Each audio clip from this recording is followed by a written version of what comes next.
In this video, we're going to talk about Dungeon Crawl Classics, the magics, how it works, and all that other cool stuff. So stay tuned.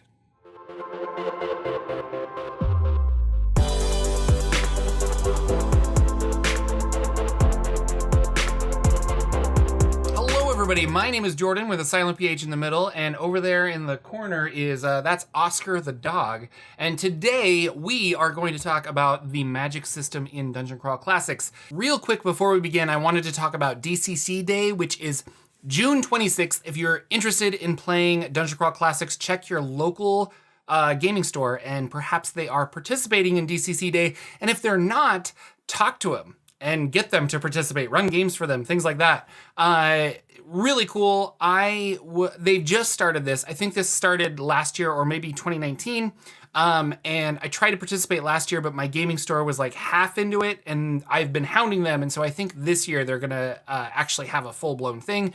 I'm gonna go and run games at my local store. If you are vaccinated and feel safe and all that jazz, I encourage you to go. It should be a lot of fun. And I also wanted to point out, if you're new to Dungeon Crawl Classics, go to goodman-games.com, and up here you'll see Shop Now and then free DCC RPG Quick Start rules. If you click here, you can download a PDF that is the Quick Start rules plus a starter adventure.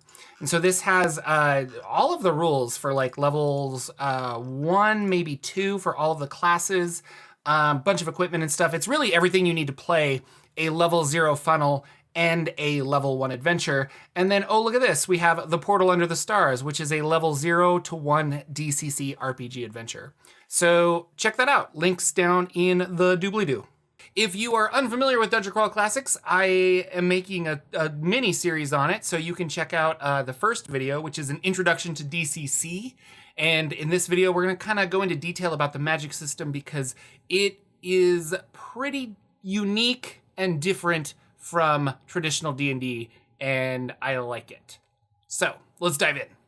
So you can't really see over here on my other monitor. I have some talking points that I came up with today, so we can talk about all of the different kinds of magic. So if I'm glancing over here, that is why, because I have my notes up. Now there are two kinds of magic. There's wizard magic and there's cleric magic. We don't have a lot of basically arcane and divine. We don't have a lot of separation from that because traditional D&D and older things, it was you got your magic from supernatural beings. One of them might be a demon, one of them might be a god. Now, wizards practice black magic, elemental magic, or enchantment, and clerical magic is also called idle magic, which can have similar effects to some wizard spells, but is generally given to someone by a deity. Black magic is learned from demons' lips. So, very much so, black magic in general is kind of unobtainable to the regular mortal. And if you learn some kind of spell, you did so at a cost. And that might be your soul, like in a warlock instance, or that might be your left arm or something like that. So they're not giving magic away for free.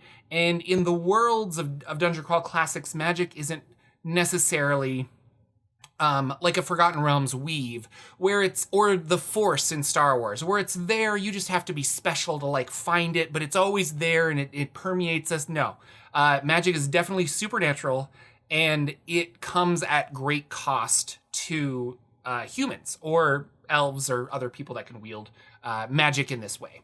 Now, elemental magic is earth, air, wind, and fire, and the energies of those different planes that interact here.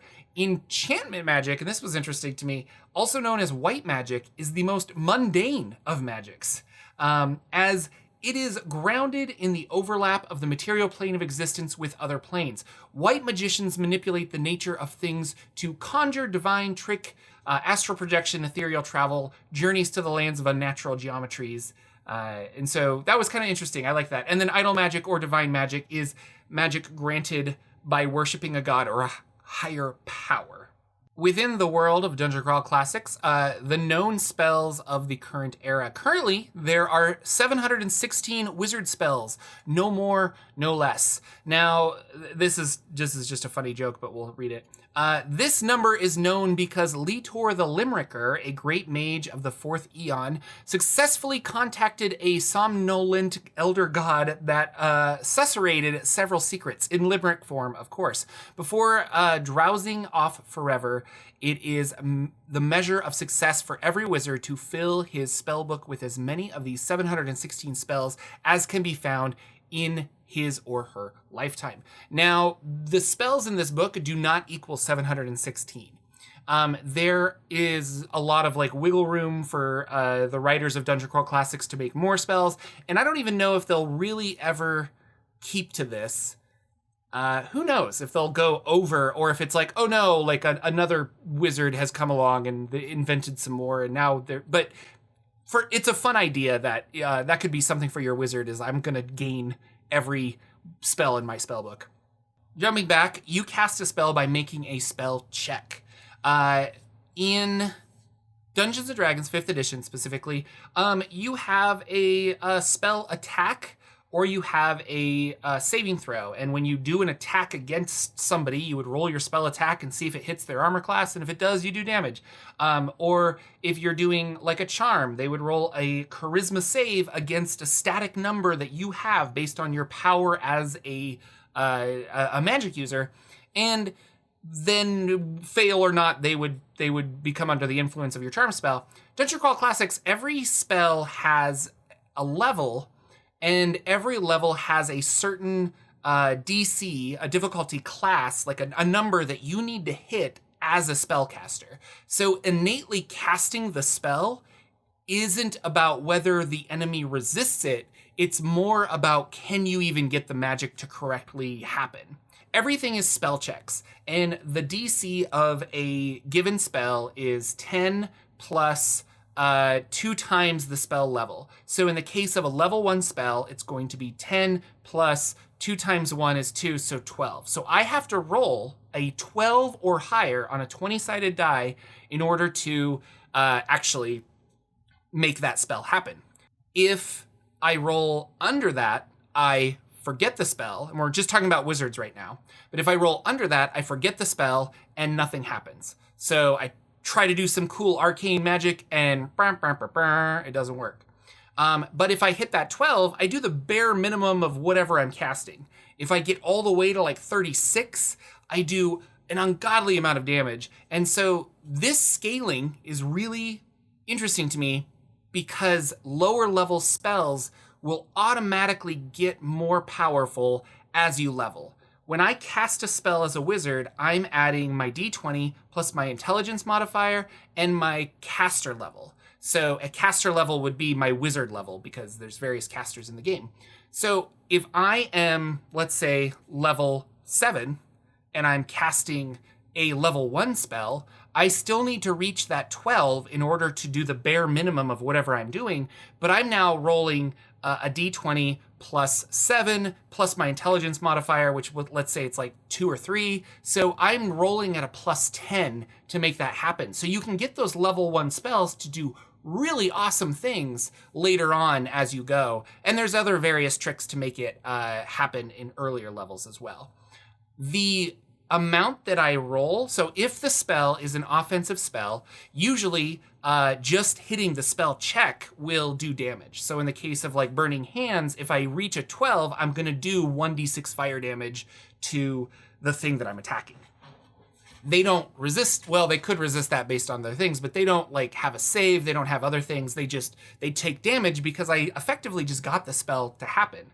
Now, some cases call for a saving throw, and that saving throw is actually part of a part of your roll. So if I roll a 17 and I successfully am able to get my spell off, let's say like a charm spell, then the enemy, they would have to roll a probably like a will saving throw to see if they resist it. Now, the DC for that saving throw is what I rolled. So I rolled a 17. He has to roll a 17 or higher in order to resist it. Again, gets really kind of cool when you're rolling a 25 for a spell, and this poor monster has to resist a 25. But who knows? Maybe they will. I mean, the game is gonzo. It's fun. Criticals and fumbles. So if we do a natural 20, that is a critical success. And the caster receives an additional bonus to his check equal to his caster level. So if my caster level is 5, then I actually get another +5 to that, and all of a sudden I'm doing +10 to my roll, which is awesome because I'm getting higher and higher numbers. A spell check of a natural 1 is always a failure, and the result of 1 may also result in corruption or disapproval. Now, corruption we'll talk about a little bit later, but that's basically the bad side for wizards, and disapproval is the bad side for clerics, meaning your god is not happy with how you're handling things. There are spells of concentration, just kind of like in Dungeon Crawl or D&D 5th edition, where if you get hit and stuff, you have to make certain saves in order to maintain concentration.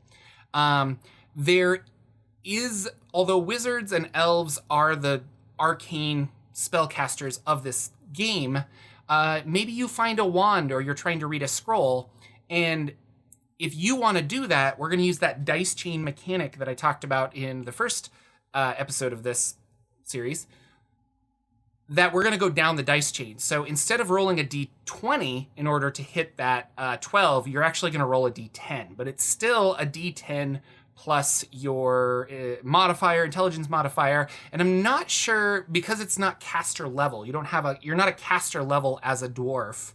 I think it would just be plus your intelligence modifier. There is an exception for thieves who might have a way to up the amount that they can, cast spells, because Fafhrd and the Grey Mouser, they had some magical stuff, and this is all based on some of those fun books. Now, something else that I really like about this is every spell can pretty much be ritualized in some manner. It is also possible to cast ritualized versions of the spells presented in this book. And that's another fun aspect I like of this, is if you can, let's say you build a group of, you all start out as level 1 wizards, like that would be really interesting to do certain things. Like, I'm going to cast Fireball, but we're going to do it as a ritual, and we're going to just be the biggest fireball we possibly can. So now there's a couple of ways we can go around getting bonuses if we're going to cast it as a ritual.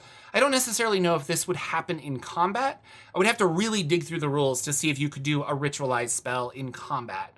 But normally it's spells that take like weeks to happen. And that's where a ritual will help you, because other mages are going to help you. So step 1 is Circle of Mages. So you get 0.5 plus 0.5 plus 1/2 for every caster level in the group. So you would need 2 level 1 wizards to give you a +1 to your roll for this particular spell, because you're all working on it together. Now, the maximum benefit of this is +10. Odds are you're not going to find 20 first level mages out there, but hey, you might find, some level 5 mages and stuff that are willing to help you or something like that. So if you guys are all working on this together, you can get a bonus to your roll that way. An additional benefit of casting in a circle, like a circle of mages, is the ability for multiple mages to contribute to any additional spell cost. So sometimes there's a spell in here called Wizard Staff, where you are literally crafting a wizard staff, and part of the spell is all of you are building the staff, but another wizard needs to cast like Fireball on it so that wizard staff can then cast Fireball later on. When the spell check die is rolled, the casting mage can roll a number of times equal to the number of mages in the circle, keeping only the highest die roll and ignoring all the lower results. So if I'm casting the spell and I've got 3 of my friends and we're ritually casting this together, I get to roll 4 times and take the highest number when applying all of the bonuses to get the higher level stuff. So that's really cool. So now we're going to talk about Spellburn. Spellburn is not only the name of I want to say the official Dungeon Crawl Classics podcast, but maybe it's not official, but it is well loved. You can go check out Spellburn. I put some links in the doobly-doo. Very fun podcast where they talk about all things DCC. Spellburn is the act of physically lowering your stats to gain a bonus. Not all of your stats, like your physical stats. So you have strength, agility, stamina, and you can lower those numbers. So if I have a 12 strength, I can basically hurt myself and bring myself down to 11 strength. And now that I'm at 11 strength, I get a +1 to my next magic roll. This is really interesting because at later levels, you might be able to, I really need this to work and it's a clutch move. So I'm going to take 7 points of strength damage or stamina damage or agility damage. And then I get a +7 to the roll. You have to do this before you roll.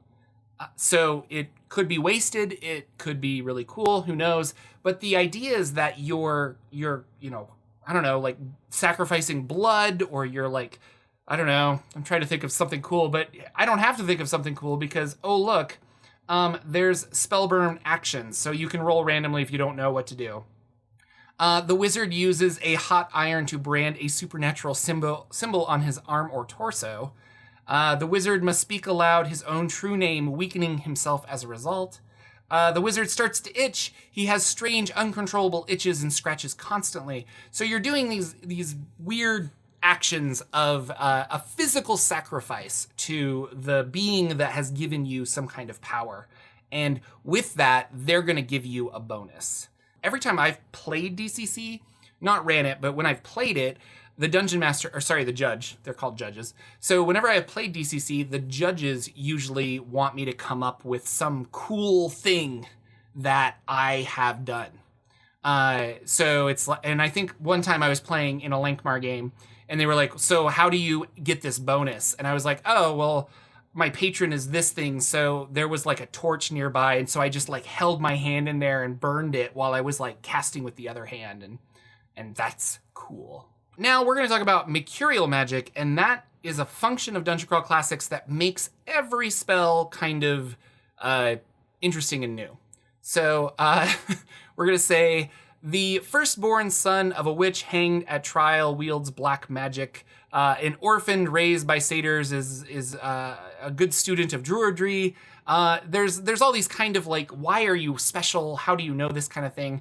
And so whenever you learn a spell, you're going to roll percentile die on the Mercurial Magic table. Low is bad, high is really good. This changes you as a spellcaster, and it can be for the bad or for the good. So I learn the spell Darkness. I'm going to roll on my Mercurial Magic table. And I roll, I don't know, a 13. Now, whenever I cast this spell, because of the way I learned it, because the Mercurial Magic is tied to it, it's slow cast. This spell requires twice the normal time to cast it. And that sucks. Let's say I learn Magic Missile, and this time I roll, I don't know, a 74. This is Tide of Ash. All living vegetative matter within 10 feet per spell level is reduced to ash. Vegetative creatures caught within the radius take 1d14 points of damage per spell level.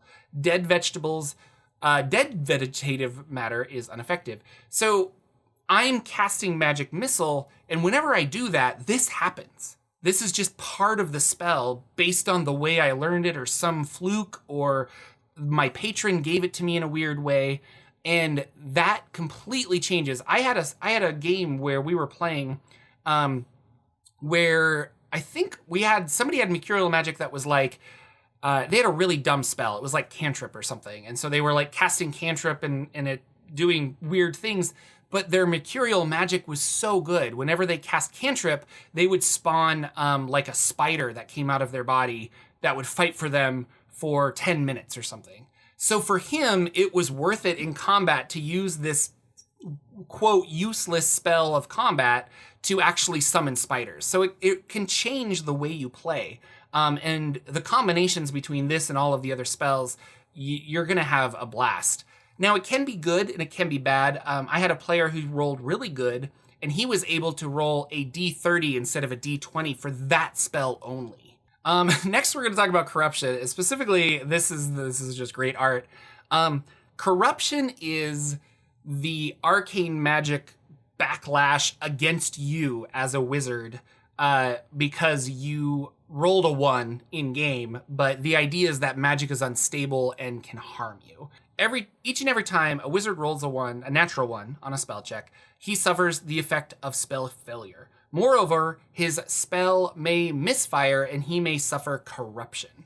So the individual spell entries include specific results associated with a natural 1 on each spell check, as well as a misfire and corruption results specific to that spell. Some results will further direct the player to roll on one of the corruption tables, minor, major, or greater. If this is required, the roll is a d10 minus the spell's level plus the wizard's luck modifier. In select circumstances, other modifiers may apply as well. And going back to rituals and spellburns and things like that, there's a lot of patrons and stuff, and I think specifically in rituals, where you can automatically take on some minor or greater corruption in return for getting a bonus to that spell check that one time. It's not always advised. So minor corruption, let's just look at some of these. One of the character's legs grows 1d6 inches, and you now walk funny. Character develops painful lesions on his chest and legs. Character's hair is suffused with dark energy. Your hair turns bone white, it turns pitch black, it falls out completely, or it sticks straight up. Now, a lot of these are just minor. They're kind of like, okay, you could still play. Again, this is just, who doesn't want to be this wizard down here in the lower right? Greater corruption. Decay. The character's flesh falls off in zombie-like chunks. The character loses 1d4 hit points per day, and only magical healing can stave off the decay. Jumping all the way to the top, bodily transformation. Roll 1d6. The character either grows scales, character grows gills, character sprouts feathers, character develops webbed toes and feet. Deity Disapproval. So a cleric worships a god, asks that god for favors and things like that to do the will of that god. If that god doesn't want you to save that orphanage, he's probably not going to give you the spells to do that. If your cleric doesn't want you healing the chaotic thief, you're probably going to have a harder time to do that. And that idea is reflected in disapproval. So if I roll a natural 1 as a cleric, I gain disapproval. And because I roll a natural 1, and I have one, and I now have 1 level of disapproval, basically, I need to roll 1d4 on this disapproval table. And then the cleric has to do what it is. So let's say I roll a 4, and it says the cleric immediately incurs an additional -1 penalty to all spell checks until the next day. My god's upset with me. Because I rolled that natural 1, and I know my deity is upset with me, my disapproval has increased. So before, I would only get a level of disapproval if I rolled a natural 1. But because I have already done that, now it's if I roll a natural 2 or a natural 1. So if I roll either of those, then I have to come back to this disapproval table, and I would then roll 2d4 because I have 2 levels of disapproval. So instead of forgetting the spell like wizards do, and instead of getting corruption in your body, you actually are you're hurting yourself in casting more spells. Hypothetically, you could just get lucky. That's the whole point of the game. So let's just look at some spells. Let's see what they do. I was talking about Enlarge earlier. A lot of these will be very familiar to you if you've played any version of Dungeons & Dragons, I feel. But this is a level 1 spell, range touch, duration 1 turn per caster level. Round and turn are very different. So a round is like 6 seconds, like your round in initiative order. But a turn is actually 10 minutes, and that's an older D&D thing that they have brought back. I don't see the word turn used like that in 5th edition D&D. So don't be confused, because I did play a game once where it's like, so I get this for 6 seconds, and I was like, it says turn, but we later learned that a turn is 10 minutes. So this is duration 1 turn per caster level. So if I'm a level 1 wizard casting this spell, it's going to last 10 minutes. Save none, because this either works or it doesn't work. Let's go back to failing. So I cast this spell. I'm going to cast it on myself. And I roll a 1. I have lost this spell for the day. I can no longer cast it. it is a failure and it's worse. So I have to roll 1d6 modified by my luck. If I get a 0 or less, I have corruption plus patron taint plus misfire. If I have 1 or 2, I have corruption. If I have 3, I have a patron taint or corruption if I don't have a patron. I'll talk about patrons in another time, but basically they're like warlock patrons. You get magic, and if you have a patron, your body is more inclined to be hurt by them rather than by just generic corruption. So a 4+ would just be a misfire. And then we go up here and we roll a d4. So I lost the spell, it's a failure, and it's a misfire. What happens? I'm gonna roll 1d4. The nearest enemy is enlarged rather than the ally by 50%. All enemies within 50 feet are doubled in size, receiving a +3 to their strength. Now, let's say I got corruption. I would go up here and I'd be like, okay, 1 to 2, I got a corruption. Let's read that. I roll a 1d16, sorry. 1 to 6, one part of my caster's body is permanently enlarged. One part of my body is permanently reduced to half the normal size if I roll a 7 to 10, and that's eyes, nose, arms. But if it's my legs, I actually have -5 speed. If I roll at 11, the caster's body hair grows unstoppably for 1d4 days, covering body in gorilla-like fur. At 12, the caster permanently enlarges in size, increasing his height by 2d6 feet, his weight by a bunch, and his strength by +1, but his equipment does not enlarge. And the caster's fingers each grow by 1d6. So 13 is the caster's fingers grow by 1d6 inches, making grasping difficult and inflicting a -1 agility penalty. And then 14, I would have minor corruption, so I would go back to that other table. 15, a major, and 16, a greater corruption, and I would go back to those earlier tables. But let's say I roll a 12. Bare minimum, I cast it on myself. Me, the target, I increase in size and mass by 10%. I become a little bit bigger. It doesn't give me any bonuses, but depending on the situation, this may be enough to reach a ledge that was previously out of reach. It's kind of like I just got a little bit bigger. If I roll a 14, I get +1 bonus to my attacks, damage, and AC due to greater size. Going all the way to 32 plus, the caster transforms himself or one target into a giant of truly godlike proportions. The target grows to a height of up to 100 feet at the caster's discretion. The target's statistics are similarly improved due to his new size to a maximum benefit of +10 to attack, damage, and AC. And we'll do one final clerical spell just to give clerics some love. Here is the cleric calls upon the power of his deity to animate the rotted flesh and aged bones of slain creatures. 16 is the cleric creates a single skeleton of 1 hit die. And if we keep going, like a higher up, 24, the cleric creates a number of skeletons equal to 2 times his caster level in hit dice.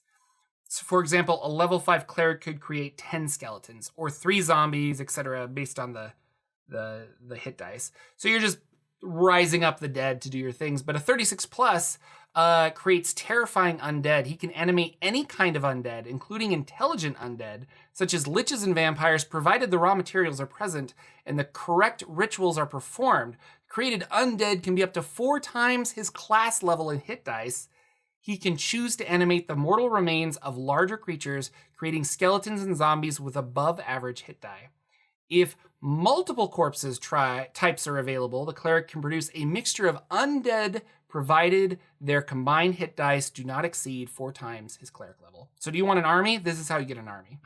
The undead for this spell remain animated permanently until killed or released. Thank you for sticking with me this far. If you have, I think in future Dungeon Crawl Classics, I'm going to talk about modules and the importance of modules. I also want to talk about creating magical items for Dungeon Crawl Classics, and we might dip into the DCC Annual, which did a lot of other interesting side rules and options for Dungeon Crawl Classics. Plus, there's patrons to talk about, there's deities to talk about. Is there an actual campaign world for DCC? We have to talk about that. There's a lot more happening on this channel, so subscribe, tell your friends, and go play Dungeon Crawl Classics.